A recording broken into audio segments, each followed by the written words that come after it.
the professor part of it. But as a professor, about a year and a half ago, I spoke about Leland at an international conference in Singapore, and just a few months ago, another conference in Belgium. So I'm very happy to see that we're trying to keep and spread her name. You know?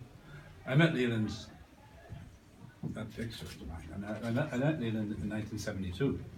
Around the same time I met Eiléan and McLachlan and Pierce, and probably some of my work in ciphers back then. I was there when the Writers' Co-op was being set up. Leland and Neil Jordan and Des Hogan on bicycles outside of Grogan's, looking for support for their efforts. The Project Arts Centre being set up near Stephen's Green at the time. Ciphers being published.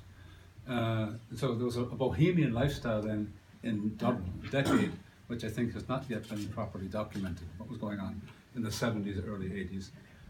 Then I dropped off the map for a long time and came back to another Leland bohemian lifestyle on the edge of the ocean, out in Ballyconnell. And Leland had many, many interests, and one of my fields as a professor is Chinese poetry. And one of the things I do is to use Chinese poetry as a kind of avant-garde trampoline to do something else. And in thinking of Leland and Cluna, the house tradition in Cluna, I began looking for Chinese women poets. And I was looking for poems by Chinese women poets that somehow or other would have affinities with Leland. That's the starting point. And then to redo them, putting Leland into them. And so what I'm going to read now is just 3 short poems, a sequence called Leland at Cluna. It was published last summer in Northwest Words. In Memoriam, Leland Bardwell.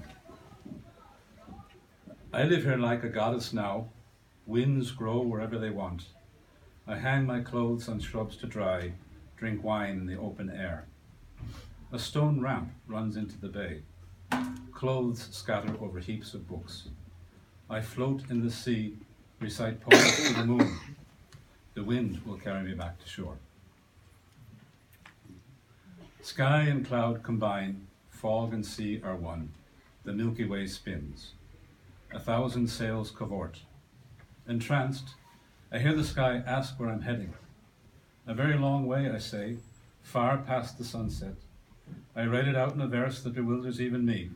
The kestrel surfs the gale that will carry me past Inishmurray to Ciarán. Anyone can comply with a rhyme scheme, but I can descry traces of flowers in the dark of the moon, or brambles dangling in the morning mist. Treasury is buried deep. I am old enough now to write as I will, on any scrap of paper, but I'll tell you the way things should be done. Yeah, well done.